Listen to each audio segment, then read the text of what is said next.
우리가 가지고 있는 잠재의식 속에는 동양적인 사고 또 종교적인 사고가 있죠. 전생을 막연하게 생각한다든지 윤회를 생각한다든지 그런 사고가 뭐 깊이 의식은 안 해도 잠재적으로 있는 경우들이 있습니다. 그래서 간혹 이런 말을 하죠. 인생이 정말 안 풀리게 되면 아우 나는 팔자가 센가 봐.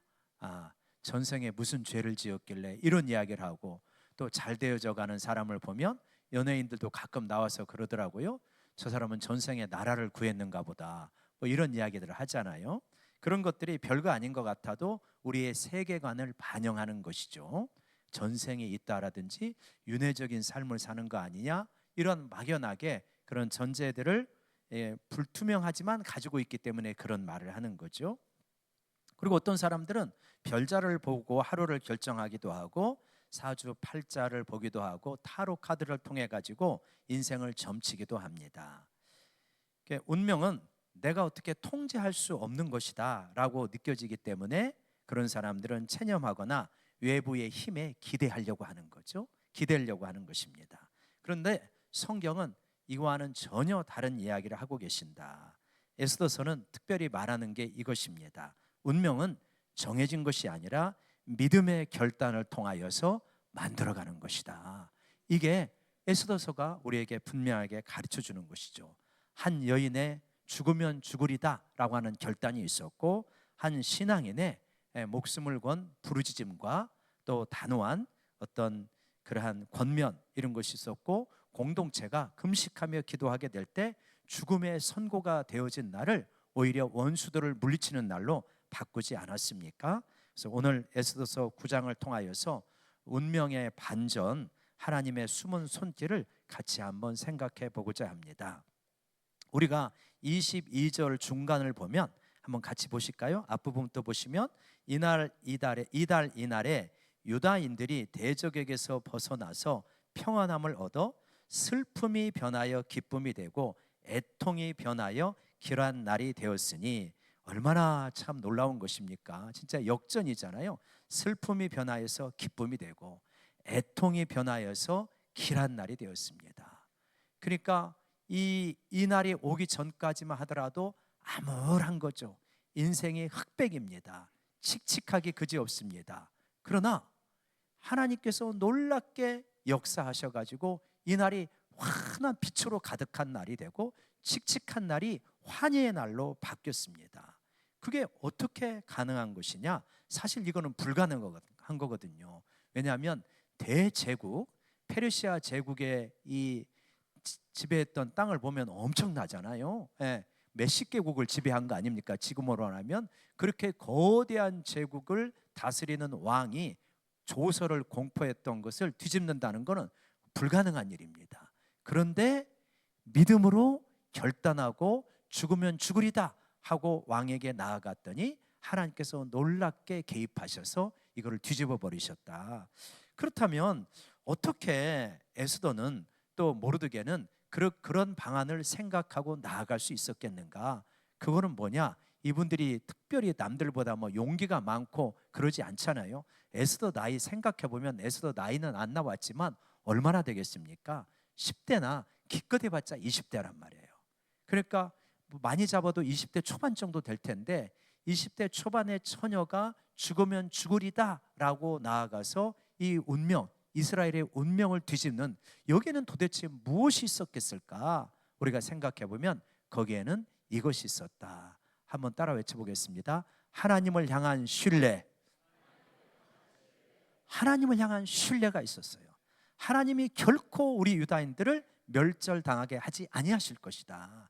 그 하나님에 대한 신뢰가 있었기 때문에 계란으로 바위치는 격이지만 왕에게 나아가 가지고 그냥 왕 밑에 절대 권력을 가지고 있는 것처럼 느껴지는 하만을 거꾸로 매달아 버리는 그러한 역사를 일으키지 않습니까? 그러니까 믿음이라고 하는 것은 뭐냐? 팀 켈러라고 하는 목사님이 그런 말을 했어요. 믿음은 모든 것을 이해해서가 아니라 하나님이 나보다 더 선하다고 하는 확신에서 시작된다. 믿음이 시작된다는 거예요. 어디에서? 하나님이 내게 행하신 일을 다 이해하는 데서 시작되는 게 아니다. 그러면 뭐에서? 하나님은 나보다 훨씬 더 선하시다. 하나님은 나보다 훨씬 더 좋으시다. 이 확신에서부터 우리의 믿음이 시작된다, 이 말이거든요. 그러니까 이거는 내게 좋은 일이 생겼을 때는 이거 확신하는 건 어려운 일이 아닙니다.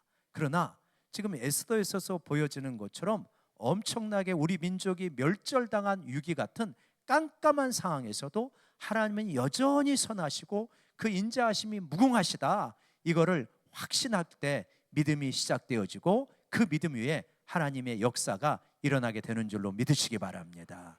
그래서 우리가 붙들어야 되는 것은 암울할수록 뭘 붙들어야 되냐? 하나님은 여전히 살아계시고 너무나 좋으신 분이고 나를 향해서 선한 계획을 가지고 계시다. God is good. 우리 한번 어려운 영어 한번 해봅시다. God is good. 우리가 필리핀 선교 가면 이거 엄청 많이 외치잖아요. God is good. Always God is good. 뭐 그러잖아요. 하나님은 언제나 선하시다. 어려워도 하나님은 언제나 선하시다. 이거를 붙드는 것이죠. 그래서 이 믿음으로 하나님을 향한 신뢰로 나아가서 운명을 뒤집은 사람들이 많죠. 우리가 다니엘서 보면 다니엘의 세 친구 사드락, 메삭, 아벳느고가 나오게 되어집니다. 그 친구들이 나왔을 때 어떻게 합니까? 느부갓네살 왕이 커다란 금 신상을 만들어 놓고 여기에 절하라. 절하지 않으면 이 풀무불에 다 집어 던지겠다. 갖고 다 절하는데 이 세 친구만 안 해요. 그러니까 왕이 니네 왜 절하지 않냐? 절하지 않으면 불 속에 던질 거야. 그랬더니 뭐라고 합니까? 왕이요, 우리가 섬기는 하나님이 살아계신다면 맹렬히 타는 저 풀무불 속에서도 우리를 건져내실 것입니다. 그러나 설사 그렇게 하지 아니하실지라도 왕이요, 우리는 왕의 신들을 섬기지도 아니하고 금신상에게 절하지도 아니하겠습니다. 이렇게 해가지고 그래갖고 불 속에 던져졌는데 어떻게 합니까? 세 사람 집어던지지 않았느냐? 근데 왜 인자같이 생긴 사람같이 생긴 신의 형상을 가진 사람이 거기에 있느냐? 4명이 보이는 게 어떤 일이냐? 이렇게 하잖아요. 여러분, 믿음으로 불 속에 던져지면 그때 진짜 주님께서 우리 곁에서 함께 하신다는 걸 믿으시기 바랍니다. 하나님이 함께 하시는 거예요. 그러니까 믿음의 불구덩이 속에 들어가야 되는 거예요. 그때 다른 사람도 와, 진짜 저 사람만 사는 게 아니라 저가 믿는 예수님이 같이 계시는구나 하는 것을 체험하게 되는 거죠. 천주교의 부패가 극심하던 시기에 루터가 종교 개혁을 하게 되어집니다. 그래가지고 교황이, 그때 교황의 권력은 엄청나거든요. 황제도 굴복시키잖아요. 카누사의 굴욕을 보면은 하인리 4세가 그레고리 7세 앞에서 3일 동안 그 눈바닥에서 빌어가지고 겨우 용서를 받던 엄청난 권력을 가지고 있는 그 교황에게 교황이 거절하게 되어졌을 때 얼마나 위협을 느꼈겠습니까? 그때 타협하라고 했을 때 뭐라고 합니까? 내 양심은 하나님의 말씀에 사로잡혀 있다. 그러면서 끝까지 종교개혁을 완수해 나가가지고 우리가 복음을 새롭게 회복하지 않았습니까? 여러분, 굉장히 커 보이고 불가능해 보인다 할지라도 하나님의 선하심을 믿고 그분을 신뢰하면서 나아가면 하나님께서 뒤집는 역사가 일어나게 되어집니다. 지금 우리의 환경이 아무리 암울하다 할지라도 하나님은 여전히 선하시니까 그분을 붙들기를 원합니다. 그렇게 하나님을 붙들고 나아가면 하나님의 손이 극적으로 기적적으로 나타나는 순간이 있어요. 신납니다. 우리가 성경에 그런 일들이 있잖아요. 홍해가 갈라집니다. 하늘에서 불이 떨어져요. 나병의 고침을 받고 죽은 자가 살아납니다. 이런 기적들이 나타날 때 얼마나 신날까요? 그러나 우리 대부분은 이러한 기적의 현장을 목격하는 것이 거의 없습니다. 인생을 살아가면서 하늘에서 불 떨어진 거 본 사람이 있습니까? 못 봤잖아요. 죽은 자가 살아나는 거 보지 못합니다. 그러나 우리 공동체를 통해서 보는 거는 이런 거죠. 간혹 우리가 신앙생활에서 이런 걸 보는데 분명히 의학적으로는 설명이 되지 않는데 기도했더니 하나님이 개입하셔서 깨끗하게 치유되어지는 이러한 기적들은 우리가 이제 몇 번 일생을 통해서 보게 되어지죠. 그러나 성경에 나타나는 그러한 초자연적인 기적은 우리가 쉽게 보지는 못합니다. 대부분 성도가 그렇게 신앙생활합니다. 그런데 어떤 기적을 체험하냐면 섭리라고 하는 느린 기적을 체험합니다. 어떤 기적이요? 느린 기적. 사실 기적이라는 게 생각해 보면 시간을 압축해 놓은 거예요. 그래서 느린 기적이다 이렇게 말할 수 있어요. 에스더서를 보면 기적이 없습니다. 예언자도 없고요. 하나님이 개입하시는 이러한 그 초자연적인 그런 장면 하나도 없고 하나님이란 단어조차 나오지 않습니다. 그렇지만 하나님의 손은 여전히 움직이고 계신다. 그래서 에스더의 모습은, 에스더에서에 나타나는 하나님의 모습은 우리가 일상 속에서 체험하는 하나님의 모습이구나, 이거를 알 수 있게 되어지는 거죠. 그런 것들은 우리가 눈을 열고 보면 분명하게 보여집니다. 저는 이제 임직을 50주년 임직을 앞두고 마음속에 부담이 있었어요. 우리 성도님들에게 저는 이제 그렇게 말해왔잖아요. 임직 그렇게 중요한 것이 아니다. 근데 제가 신앙생활 하면서 목회하면서 보니까 제가 생각하고 말씀드렸던 것보다 훨씬 더 무겁고 중요하게 성도님들이 느끼시는 분들이 많이 있으신 것 같더라고요. 그러면서 한 분이라도 시험에 들면 안 되는데 이렇게 하면서 이제 기도 중에 있는데 어제 밤하고 오늘 새벽에 두 가지 일이 제 삶 속에 벌어지더라고요. 그러면서 제가 그걸 묵상하면서 이게 하나님의 이 섭리구나, 하나님이 뭔가를 말씀하시려고 이거를 내게 허락하셨구나 하는 거였어요. 두 가지는 뭐냐면 어제 밤에, 어제 저녁에 이제 무슨 이제 우리 총회 어디 그렇게 속해 있는 그 카톡방에 한 목사님의 죽음 부고가 올라왔어요. 근데 그분은 누구냐면 우리 교단의 총회장 선거에 나갔다가 초기에만 하도록 그분이 많이 앞서가고 있는데 후발주자가 역전을 해버린 거예요. 그래가지고 사람들이 뭔가 어떤 누군가가 작용했다, 뭐했다, 뭐 이런 이야기도 있고 그랬는데 그 선거를 첫째 날 보통 하게 되어지는데 첫째 날 하고 선거에 떨어진 분들은 낙심도 되고 많이 지치기도 해가지고 보통 돌아갑니다. 근데 이분은 총회가 월요일부터 금요일까지 하거든요. 금요일까지 끝까지 있으신 거예요. 그리고 마지막 폐회하고 그리고 돌아가셔서 그래갖고 많은 분들이 상당히 참 훌륭하다, 참 자세가 참 좋다, 다시 봤다, 이런 이야기들을 많이 하신 분이에요. 그런데 그분이 돌아가신 거예요. 소천하신 거예요. 그리고 제가 이제 친구 목사님한테 전화해가지고 아니 지금 몇 살이신데 돌아가셨냐? 근데 66세라고 하더라고요. 그러니까 별로 안 된 거예요. 그러니까 참 훌륭하다, 참 괜찮으시다라고 생각한 분이 그렇게 돌아가셔서, 그래서 이제 이런저런 좀 묵상을 하고 생각을 했습니다. 근데 오늘 새벽에 이제 설교를 마무리하고 다시 한번 살펴보려고 내려갔는데 카톡이 틱 온 거예요. 카톡이 와 있는 거예요. 그래서 누가 이 새벽에 했나 했더니 대학교 친구가, 우리 이제 대학교 친구 카톡방에 자기 거를 올린 거예요. 자기 굉장히 기뻤는가 봐요. 그걸 올린 게. 세바시 나왔으니 세바시 공연 좀 봐라. 그걸 이제 링크해서 올렸어요. 그래갖고 이제 궁금하잖아요. 친구가 나왔으니까. 그렇게 딱 클릭했는데 이제 그래도 한번 10몇 분 되니까 이게 좀 시간에 대한 부담도 있고 그런데 앞부분 이렇게 조금 보고 중간에 이렇게 조금 보다가 마음이 편하지가 않더라고요. 왜 그런지, 그러면서 나는 세바시에서 연락도 안 오는데 그런 생각도 들고 그런 어떤 편하지 않는 마음이 있는 거예요. 근데 다시 한번 생각하면서 아니 그러지는 않죠. 우리가 보통 누가 새벽에 친구 방에 그거를 올립니까? 그러지 않잖아요. 근데 그 올린 시간 자체가 뭔가 하나님께서 내게 주시는 메시지가 있다는 생각이 드는 거예요.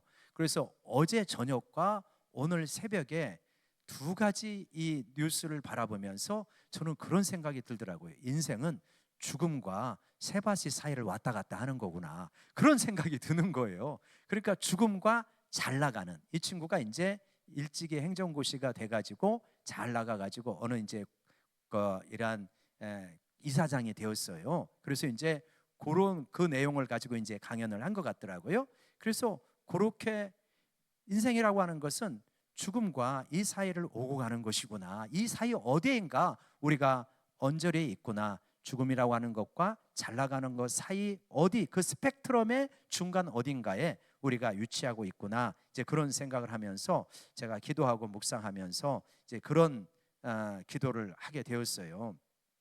그래서 정말 이 우리라고 하는 것은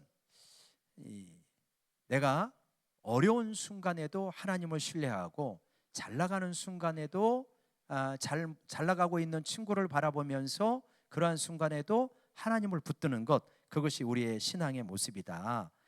그러면서 훌륭한 목사님의 죽음 앞에서 살아있음에 대해서 감사하고 아직도 여전히 기회를 주고 계시는 하나님 앞에 감사하게 되더라고요. 하나님 나라에 더 합당한 신앙과 인격을 가다듬고 와라, 그렇게 기회를 주신 거잖아요. 저하고 나이 차이도 별로 안 나는데. 그래서 살아있음에 감사하지만 살아있음의 의미가 무엇인가? 그런 천국에 합당한 존재로 네가 더 빚어주고 와, 그 말씀이잖아요. 그거를 생각하게 되었어요. 잘 나가는 친구 앞에서 한편으로 저의 안일함을 회개하고, 나는 내 인생의 목적은 무엇이지? 나는 무엇을 향해 나가고 있는지를 다시 한번 재정리하는 그러한 재인식하는 시간이 되는 거죠. 내 사명은, 우리 그리스도의 사명은 뭐냐? 잘 나가는 것이 아니라 복음을 기뻐하고 주님을 닮아가는 것이고 주님과 동행하는 것이라고 믿습니다. 그게 우리 인생의 목적인 거예요. 잘 나가는 것이 목적이 된다면은 여러분, 잘 나가는 친구 앞에서 굉장히 열등감을 느끼고 불쾌감을 느끼고 인생에 대해서 불만을 갖게 될 거예요.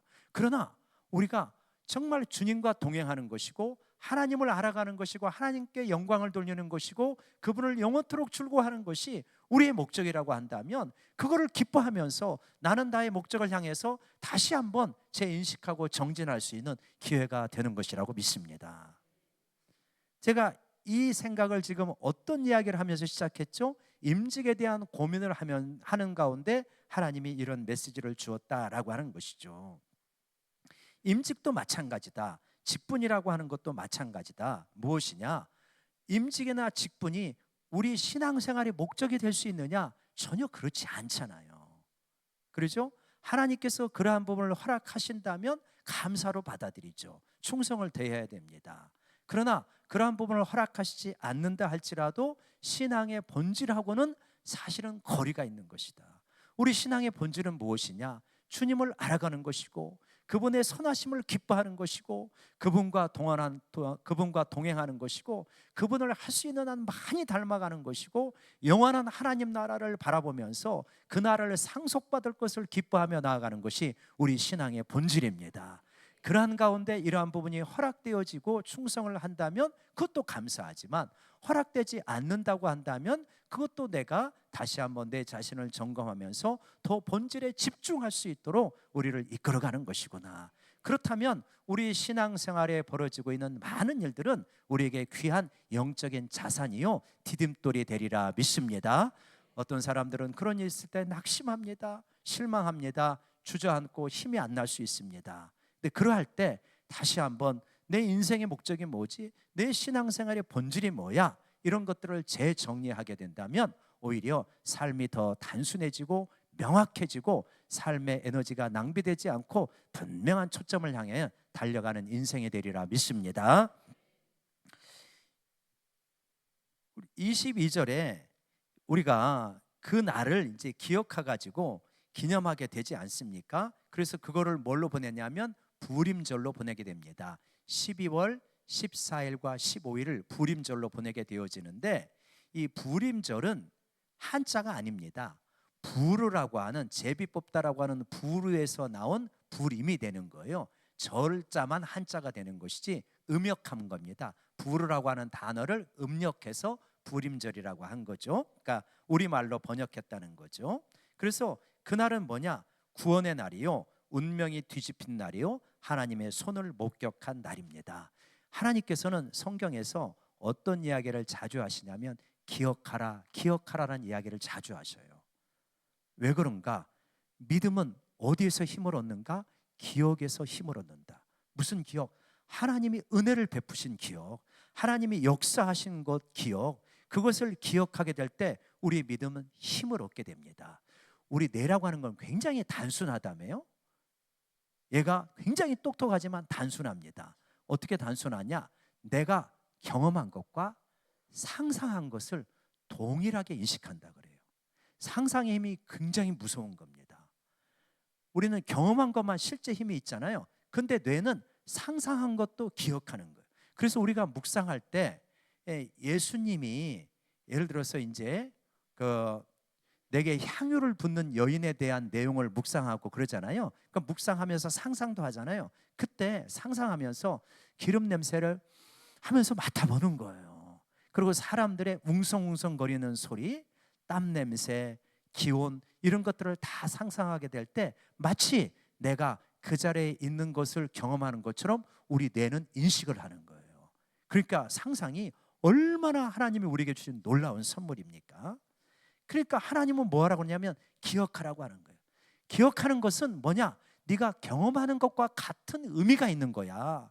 그래서 출애굽을 기억하고 하나님의 놀라운 구원의 역사들을 기억해라 이렇게 말씀하십니다. 그래서 우리는 기억을 해야 됩니다. 그때 믿음은 힘을 얻고요, 우리의 영은 힘을 얻게 되어집니다. 어떤 기억을 우리들이 해야 됩니까? 각자마다 다를 수 있겠지만 예수님을 처음으로 만난 날, 진정으로 회개한 날, 성령을 체험한 날, 기도의 응답을 받은 날, 죄의 권세에서 벗어난 날, 이러한 극적인 하나님의 역사가 분명했던 날들을 우리가 영적인 불임절로 기억해야 될 줄로 믿습니다. 그래서 한번 그런 것들을 기억하고 기록하시고 선포하시기를 바랍니다. 그러할 때 복음은 과거의 사건이 아니라 현재를 살아내는 힘으로 나타나게 되어집니다. 여러분, 우리가 살아가는 세상 굉장히 혼란한 것 같습니다. 세상이 이게 정말 요지경이야? 거꾸로 돌아가는 거 아니야? 이런 것도 생각하게 되고 악인이 득세하고요. 오늘날 이런 탄식주의 말이 있어요. 한국에서 국민 노릇하기 힘들다, 이런 탄식주의 말들이 있지 않습니까? 그런 상황에서 우리가 기도하지만 기도는 공허한 메아리처럼 느껴질 때가 있어요. 하나님의 침묵이 마치 그분의 부재를 의미하는 것처럼 생각되어지는 순간도 있습니다. 그때 에스더서는 분명하게 말하는 거예요. 하나님은 보이지 않아도, 말씀하지 않아도 여전히 주권을 가지고 우리 가운데 일하고 계신다. 영국의 작가 체스터튼이 이렇게 말했어요. 기독교는 가장 기묘한 종류의 낙관주의를 가르친다.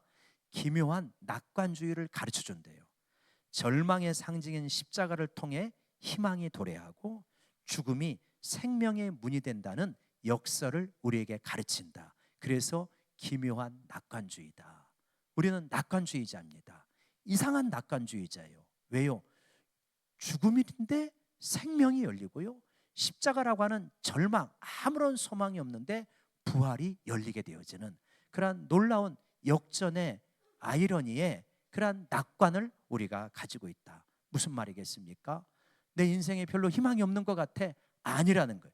하나님이 개입하시기 때문에 이거는 놀라운 희망으로 바뀌게 되는 줄로 믿습니다. 굉장히 어두운 것 같아도 살아계신 십자가를 통하여서 죽음의 권세를 깨뜨리고 부활하신 예수 그리스도를 붙들게 될 때 깜깜한 어둠이 분명히 빛으로 바뀌는 역사가 일어나게 될 줄로 믿습니다. 그 믿음 가지고 나아가는 우리 모두가 되기를 주의 이름으로 축원합니다. 기도하겠습니다.